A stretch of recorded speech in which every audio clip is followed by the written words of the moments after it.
Alfa sambil nge-record nggak? Atau yang nge-record tetap Salsa? Salsa rekam layar, Kak. Iya.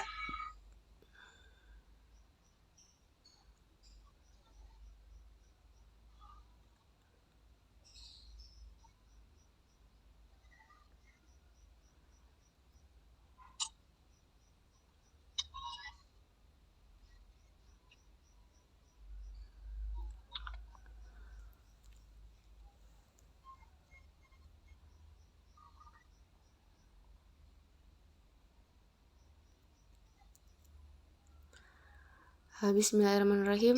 Assalamualaikum warahmatullahi wabarakatuh. Waalaikumsalam warahmatullahi wabarakatuh. Baik, kami dari kelompok 5 yang beranggotakan saya Salsabila Palupi bersama rekan saya yang bernama Poppy Melianti. Di sini kami akan mempresentasikan PPT kami yang berjudul Peluang dan Penggunaan Peluang.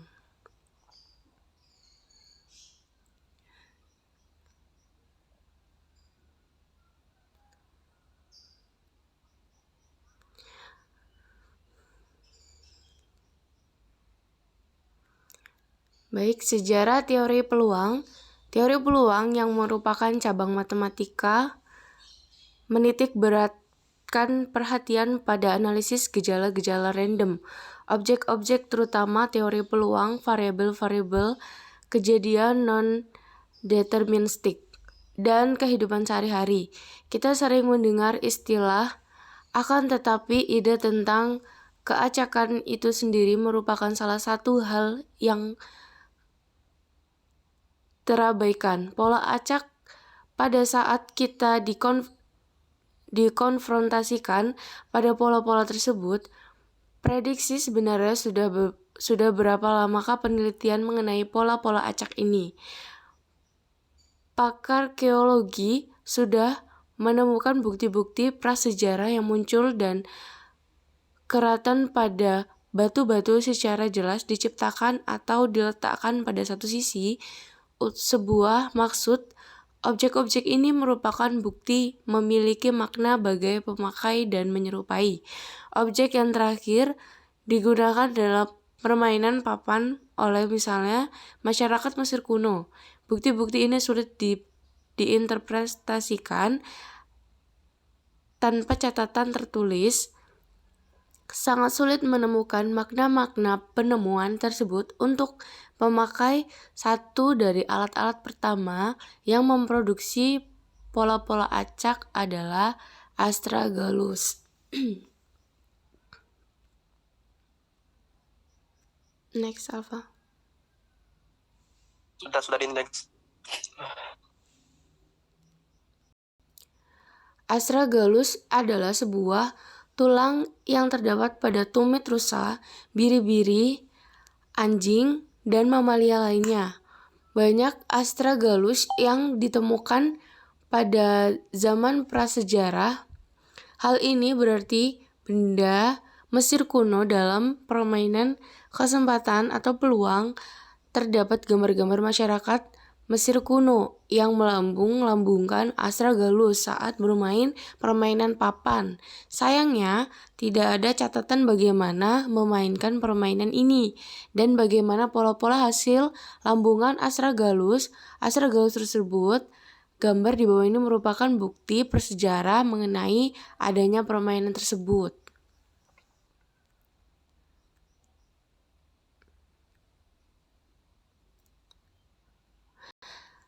Sejarah teori peluang. Pertama, mengenai peluang yang dapat dipahami dengan baik adalah yang berasal dari Mesopotamia.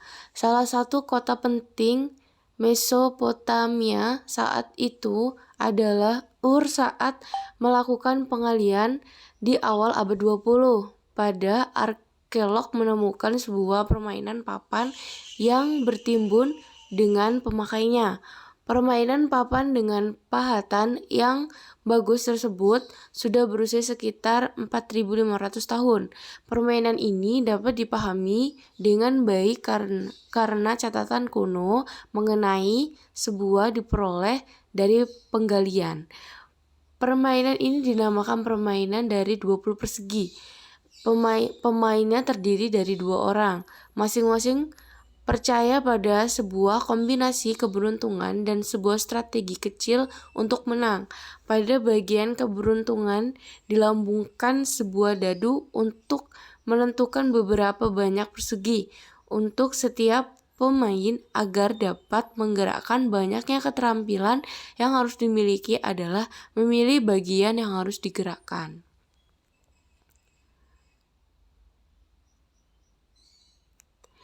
Sejarah teori peluang. Teori peluang menurut Sri pada tahun 2015 merupakan cabang matematika menitik beratkan pada analisis gejala random. Sedangkan menurut Ross dalam Yanti pada tahun 2016, masalah dalam teori peluang dapat diselesaikan dengan menghitung jumlah cara berbeda dari suatu peristiwa tertentu yang dapat terjadi.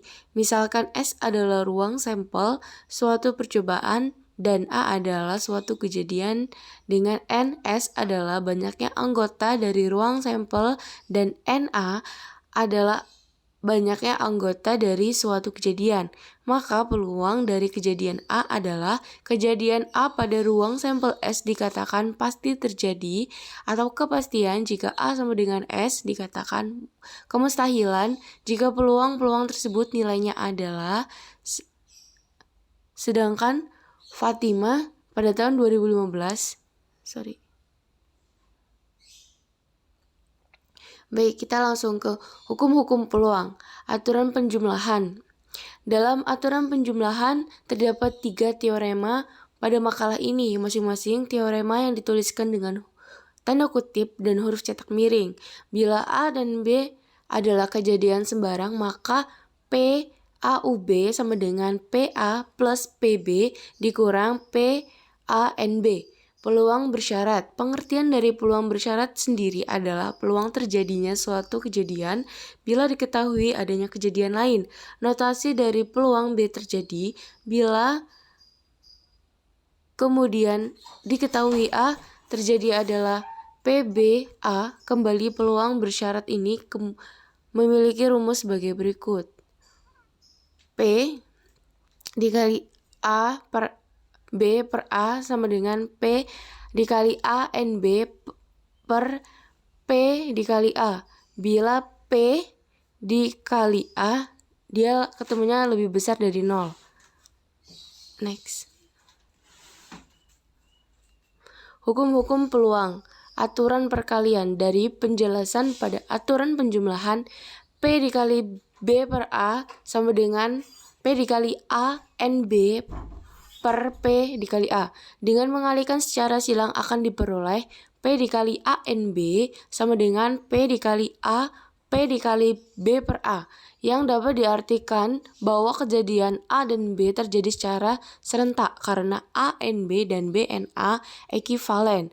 Maka P dikali A NB sama dengan P dikali B dikali B per A. Juga berlaku dua kejadian A dan B dikatakan bebas jika dan hanya jika P dikali A NB sama dengan P dikali A P dikali B. Aturan bias. Seringkali kita mengatakan aturan ini merupakan sebuah teorema yang salah satu dari kejadian harus terjadi. Sebagaimana dikatakan pada diktat kuliah, apabila B1, B2, B6 adalah kejadian-kejadian yang terpisah, saling meniadakan, yang gabungannya adalah ruang sampel S. Dengan kata lain, salah satu dari kejadian tersebut harus terjadi. Baik, selanjutnya akan dilanjutkan oleh Poppy Malianti. Izin masuk, izin melanjutkan. Penggunaan peluang. Perkembangan yang pesat di bidang teknologi informasi dan komunikasi sekarang ini dilandasi oleh perkembangan matematika, baik di dari bidang teori bilangan, aljabar, analisis, statistika, teori peluang, dan matematika diskrit. Selain itu, matematika sebagai dasar ilmu pengetahuan lain yang digunakan secara luas dalam segala bidang kehidupan manusia, sehingga diperlukan pemahaman matematika secara optimal dan baik. Pada kenyataannya, peserta didik masih mengalami kesulitan dalam memahami matematika. Hal ini dapat dilihat dari penguasaan peserta didik terhadap penguasaan materi. Salah satunya adalah peserta didik masih kesulitan untuk menyelesaikan masalah matematika pada soal cerita, khususnya materi peluang. Peluang merupakan salah satu materi yang sering kita jumpai dalam kehidupan sehari-hari, misalnya saat kita arisan. Next. Selain itu, menurut Nur Mazizah dalam GRES tahun 2016, penggunaan penting dari peluang terhadap dalam ilmu aktuaria yang digunakan untuk menentukan premi asuransi. Sedangkan menurut Bekar et al. Dalam Komarudin tahun 2016 menyatakan bahwa salah satu penyebab peserta didik lemah dalam peluang dan statistik adalah karena mereka tidak dapat menguasai bilangan rasional. Perbandingan pecahan yang digunakan dalam menghitung dan menentukan peluang. Mahasiswa semester 4 program studi pendidikan matematika pada salah satu universitas di Lampung masih kesulitan dalam memahami soal pada materi peluang. Pada pembelajaran peluang terdapat beberapa jenis miskonsepsi yang sering dialami oleh peserta didik. Misalnya peluang memperoleh lemparan kedua gambar dan angka genap pada pelemparan dadu dan uang logam.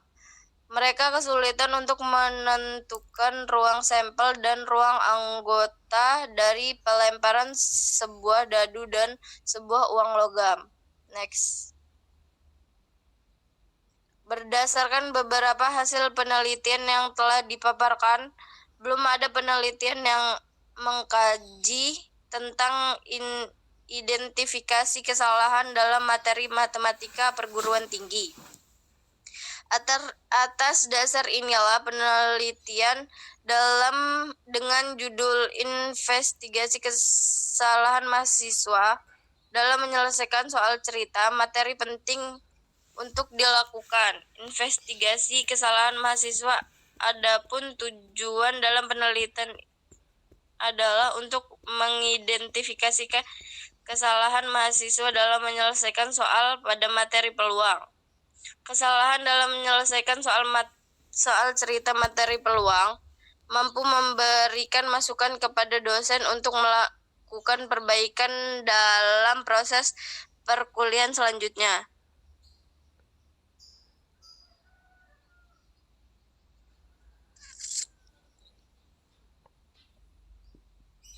Next.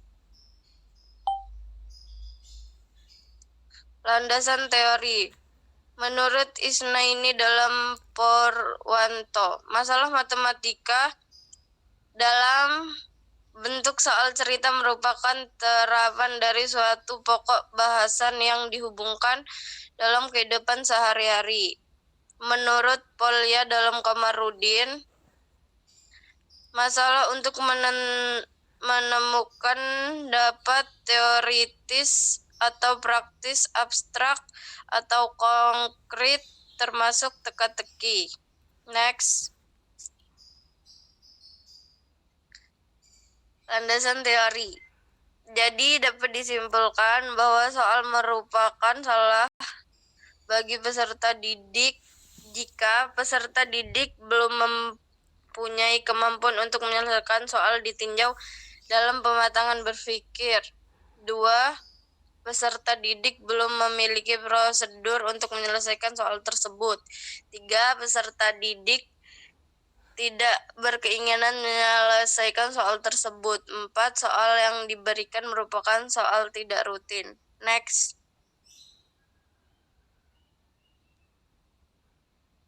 Landasan teori. Adapun tipe kesalahan peserta didik dalam mengerjakan soal matematika menurut Watson dapat diuraikan sebagai berikut. 1. Data yang tidak tepat. Peserta didik berusaha mengoperasikan langkah-langkah yang tepat dalam penyelesaian masalah, namun pemilihan informasi atau data tidak tepat. 2. Prosedur yang tidak tepat. Peserta didik berusaha mengoperasikan langkah-langkah penyelesaian masalah pada level yang tepat, namun penggunaan prosedur atau caranya tidak tepat. 3. Data hilang dalam penyelesaian masalah. Peserta didik kehilangan satu data sehingga penyelesaian menjadi tidak benar, namun peserta didik berusaha melakukan langkah-langkah penyelesaian pada level yang tepat. 4. Kesimpulan hilang. Peserta didik menunjukkan masalah yang tepat namun gagal dalam penarikan kesimpulan. 5. Konflik level respon, di mana peserta didik menunjukkan kompetisi operasi pada level tertentu, kemudian menurunkan operasi yang lebih rendah, biasanya untuk penarikan kesimpulan.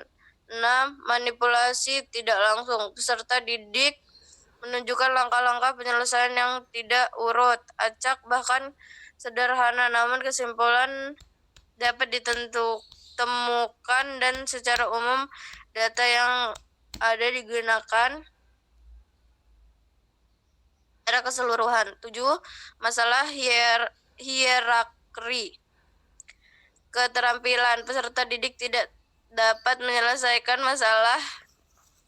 permasalahan karena peserta didik tidak terampil dalam memanipulasi angka dalam aljabar. 8. Tipe kesalahan. Selain dari 7 tipe kesalahan yang sudah diungkapkan, peserta didik melakukan kesalahan diantaranya pengkopian data dan tidak ada respon peserta didik. Next. Landasan teori. Teori peluang menurut Sri tahun 2015, menurut cabang matematika, menitik beratkan pada analisis gejala-gejala random. Sedangkan menurut Ross dan Damianti tahun 2016, masalah dalam teori peluang dapat diselesaikan dengan menghitung jumlah cara yang berbeda dari suatu peristiwa tertentu yang dapat terjadi. Misalkan S adalah ruang sampel suatu percobaan dan A adalah suatu kejadian dengan N adalah banyaknya anggota dari ruang sampel dan NA adalah banyaknya anggota dari suatu kejadian. Maka peluang dari kejadian A adalah PA sama dengan NS per NA per NS. Kejadian A pada ruang sampel S dikatakan pasti terjadi atau kepastian jika A sama dengan S, dikatakan kemustahilan jika A sama dengan 0. Peluang-peluang tersebut nilainya adalah PS sama dengan N per N sama dengan 1. Sedangkan P0 sama dengan 0 per N sama dengan 0. Fatimah tahun 2015. Saya kembalikan kepada moderator.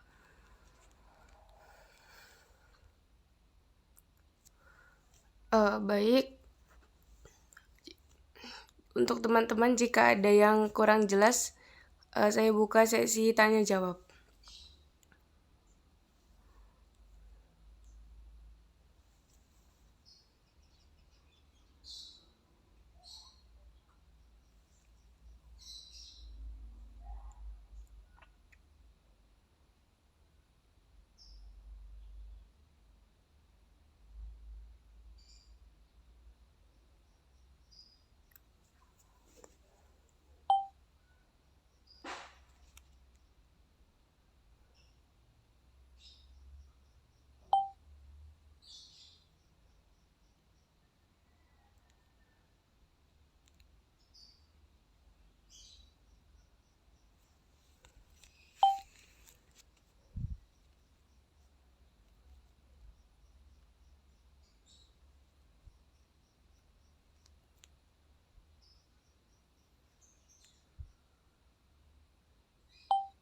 Assalamualaikum warahmatullahi wabarakatuh. Waalaikumsalam. Waalaikumsalam. Izin bertanya kepada kelompok Salsabila.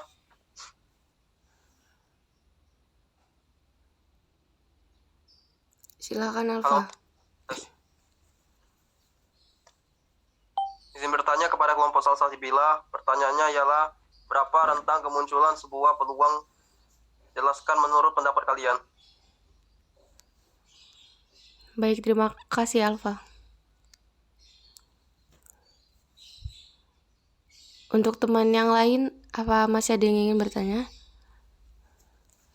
Izin bertanya Salsa. Silakan Intan. Izin bertanya bagaimanakah contoh dari suatu kejadian dalam kehidupan sehari-hari yang disebut sebagai peluang? Jelaskan. Terima kasih. Iya, terima kasih Intan. Apa dari teman-teman yang lain masih ada yang ingin bertanya?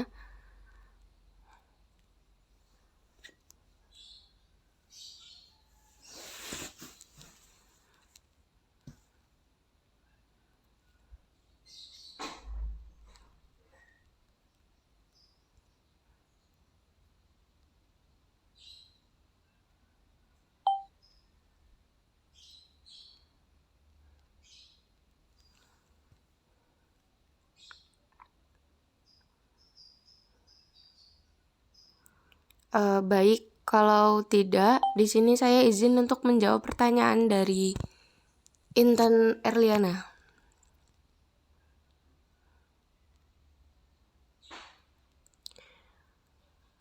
Penerapan teori peluang dalam kehidupan sehari-hari. Misalnya, jika seorang ingin membuka usaha dengan menjual keripik, karena banyak orang yang menyukai makanan ringan, untuk mencari tahu keripik apa yang digemari oleh masyarakat, kita harus melakukan survei untuk pengamatan mengenai jenis keripik. Contohnya seperti keripik kentang dan singkong. Dan kita dalam mengamati itu, kita lihat nih peluang mana yang paling besar, kentang atau singkong. Jika memang kentang yang paling diminati oleh masyarakat, ya kita lebih baik menjual keripik kentang. Bagaimana Intan Erliana? Baik, sudah jelas. Terima kasih Salsa. Izin masuk, izin menjawab pertanyaan dari Alfa. Berapa rentang kemunculan sebuah peluang? Jelaskan. Munculnya peluang kejadian tertentu dari suatu peristiwa diukur menggunakan tingkatan angka. Biasanya kemunculan sebuah peluang berada di rentang nilai antara 0 sampai 1. Peluang memiliki istilah-istilah yang sering muncul seperti percobaan, ruang titik, sampel, peluang kejadian, peluang komplem, dan frekuensi harapan. Bagaimana Alpa? Baik, terima kasih atas jawabannya. Sama-sama Alpa.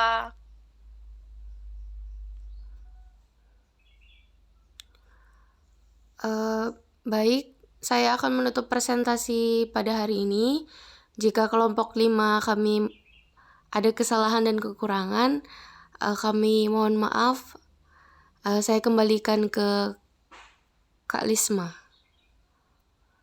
Terima kasih.